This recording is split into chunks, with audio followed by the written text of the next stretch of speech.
Olá, pessoal, boa noite. Dando continuidade ao nosso desenvolvimento das nossas partes administrativas do projeto e de toda elaboração na parte de engenharia, tá? Nós estamos vendo a parte de estoque e compra e hoje nós continuamos a trabalhar com esse item de estoque, mão de obra e entender aí os processos que abrangem cada um deles, tá ok?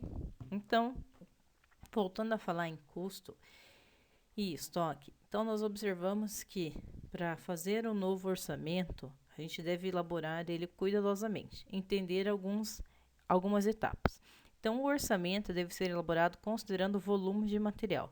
Quando nós vamos solicitar uma nova compra de matéria-prima, de mercadoria para o nosso funcionário, para os nossos colaboradores e até mesmo para o mandamento da obra, a gente tem que observar as questões referentes ao nível de estoque e entender quanto tempo esse estoque irá aguentar dentro do ritmo da minha obra, tá?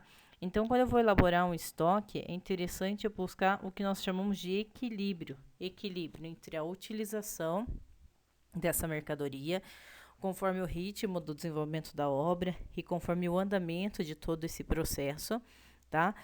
Verificando, como a gente viu na aula anterior, a questão de quantidade de funcionários trabalhando, quanto tempo esses funcionários estão na obra, então a utilização da mercadoria em função do tempo e quantidade de trabalhadores, para que não corra o risco da gente ter mercadoria parada, estoque excessivamente, em função aí de questões climáticas, inclusive para não estragar o produto, né? E também não ficar comprando de uma maneira sem controle para que o dono da empresa e da obra não venha ter prejuízo, tá? Então, entender o período de utilização. Fazer uma análise da quantidade de estoque que eu tenho, então entender lá, tenho tantos metros cúbicos de areia, quantos metros cúbicos de pedra, para depois sim fazer essa compra e analisar o momento da compra fazendo mais de um ou dois ou três aí, como nós havíamos comentado, orçamentos, tá bom? Então, como que a gente entende essa balança, esse equilíbrio? Para que toda obra ela venha, qual o objetivo? Ter um custo baixo, tá?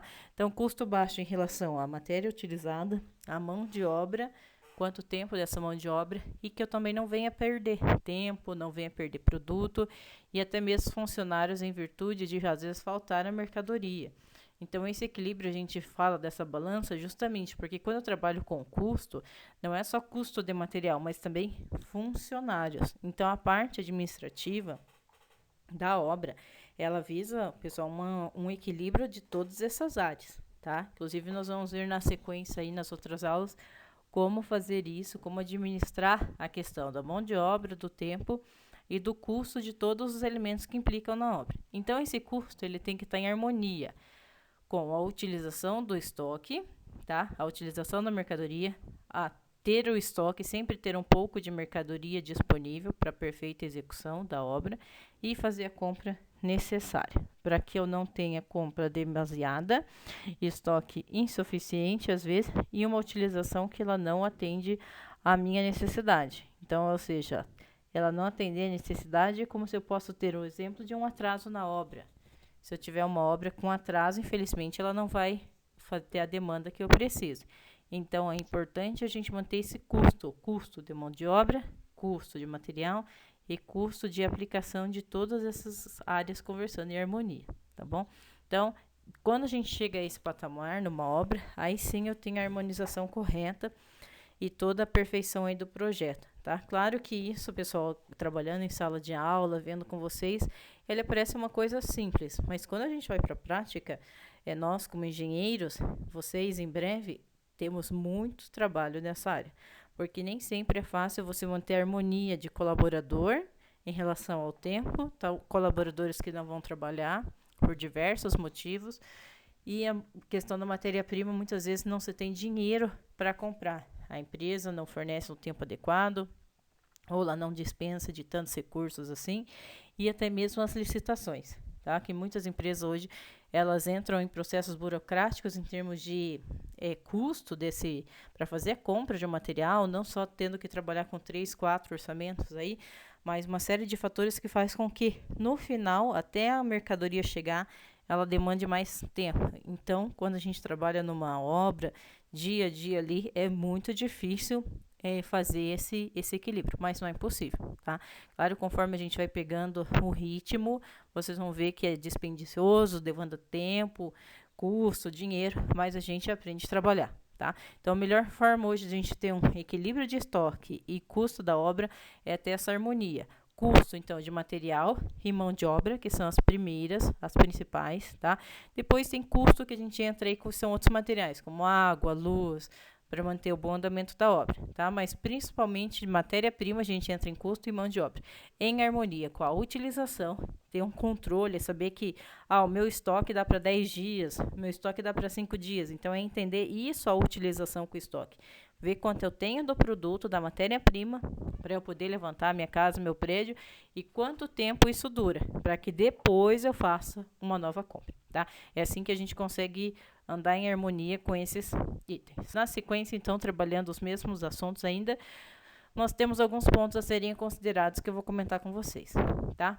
A primeira, necessidade da utilização por obra. Então, a gente verifica meu estoque, como eu comentei, da utilização dele por obra ou por tempo, tá? Por exemplo, se eu tenho, é o caso de algumas construtoras hoje, eu tenho vários predinhos sendo levantados no mesmo instante naquele ambiente, tá? Então, eu tenho que ter um controle ainda maior desse estoque, da quantidade de funcionários trabalhando ali, se é hidráulica, se é elétrica, se é a parte civil, se é acabamento, se aquele estoque supre todos aqueles prédios que estão sendo levantados, tá? Por isso que a gente pode falar por obra, porque cada prédio, cada casinha num condomínio, ele é uma obra específica. Então, eu tenho que ter o estoque que atenda a essas 4 pontos principais, tá? Entender desde o meu tempo de utilização, que atenda aos colaboradores que estão ali desperdiçando tempo, mão de obra para isso, como também a quantidade de produção, tá?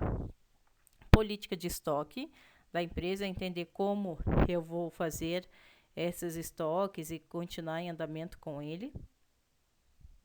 Posteriormente, a política de capacidade da utilização, quanto tempo eu vou utilizar esse produto e quanto tempo ele vai estar disponível para mim ali a mercadoria, quanto tempo eu tenho de utilização do produto com o estoque, tá bom? Capacidade de compra é justamente entender quanto a empresa vai demandar de serviço e quanto tempo a empresa tem a capacidade de comprar produtos, por exemplo, ela compra 2 vezes por mês, começo do mês e no meio do mês. Então, eu preciso saber de uma maneira prévia, que é a melhor forma de se trabalhar, de quanto em quanto tempo a empresa, a dona do projeto, pretende fazer a compra da mercadoria, da matéria-prima, tá? Determinação da disponibilidade da matéria-prima ou mão de obra. É aquela situação que nós comentamos. Eu tenho 10 trabalhadores trabalhando de segunda a sexta, 6 horas por dia, 8 horas por dia. Então, esse controle, ele não pode ser mudado no decorrer da obra, tá? Infelizmente, muitas obras atrasam e nós não temos o controle em situações de um engenheiro está controlando 2, 3 obras em situações diferentes, clientes diferentes, e ele tira o funcionário da primeira ou da empresa da obra A para colocar na obra B, e assim sucessivamente, tá? Então, isso é uma coisa que não pode acontecer no nosso meio, para prever, melhorar o andamento de uma obra e acaba deixando a outra, tá? Então, sempre aquilo que se determinou em contrato e aquele projeto inicial que foi feito, dizendo quantos funcionários eu tenho por obra, ele deve ser mantido dentro do tempo que cada um já pré-estipulou, tá? Prazo das atividades para processamento de produtos, ou seja, quais são atividades? É o caso, estou levantando o acabamento, a parte civil, a parte hidráulica, é concreto, é usinagem, o que nós estamos fazendo? Então, dentro da atividade, qual o processamento, que é qual matéria-prima eu vou usar e quanto tempo eu vou precisar. Determinação dos lotes econômicos se refere, por exemplo, se eu vou receber, por exemplo, por processo na obra ou pela obra final. Então, o comprador está fazendo para mim pagamento meu e dos funcionários por obra. Então, assentamento de piso, recebe. Estrutura em concreto, recebe. Estrutura armada, recebe. Então, os lotes econômicos que a gente fala numa construção, é isso. Eu receber por etapas. ou se eu recebo no começo, meio e fim da obra, ou o cliente vai pagar para mim um salário mensal, ou ele vai trabalhar por processo. Uma das formas que mais dá trabalho é a questão do processo, tá? Eu vou receber, a hora que eu terminar todos os revestimentos da casa, por exemplo, tá? Então, serviço de revestimento. Só que aqui que tem um problema que é muito sério em relação ao tempo, tá? O tempo que você estipulou com o seu comprador, ele deve ser cumprido, tanto para você quanto para ele. Porque se você falou que vai colocar todos os revestimentos em 15 dias e você leva 30, você vai levar os 30 dias para receber em relação àquilo. Por isso que é lote econômico. Então, essas informações, elas têm que estar muito bem definidas no início do desenvolvimento do projeto, dizendo qual serviço e quanto isso vai me custar, tá? Outra situação é a determinação do escalonamento da construção durante o ano. É entender, então, que a minha construção ela vai ter um tempo, ela vai ter um ano específico e quanto tempo ela vai levar para que todo esse processo aconteça, tá ok? Na cada situação aqui nós temos um planejamento de estoque, tá? Ela se divide em 4 principais etapas: vendas, produção, compras e finanças. O que é importante a gente entender? Que a vendas, ela vai atender o meu mercado. Ela atende o que eu preciso desenvolver, tá? Então, por exemplo, eu tenho que o meu produto, minha construção, ela vai levar lá 20, 30 dias e eu vou vender ela para o mercado, no caso, principalmente de construtoras. Ela não tem um cliente específico ainda. Ela vai vender aquele produto. Então, quando ela vai vender o produto, ela tem que ter já a classe de clientes que ela pretende. Então, isso desenvolve o mercado. A matéria-prima, que é justamente os produtos, de forma acabada ou não, mas sempre tem em giro essa matéria-prima. E o gerenciamento de compras, que é justamente minimizar o custo, ter maior quantidade de produção, maior giro, tá? Tudo isso para que as minhas finanças, na minha área de estoque, com menor custo e a qualidade do meu serviço, ela continue, elas caminhem juntas, tá ok? Na sequência, pessoal, das próximas aulas, nós vamos continuar nessas etapas para ir aí para a parte final do desenvolvimento dos projetos industriais, residenciais ou construção, tá ok? Obrigada, até a próxima.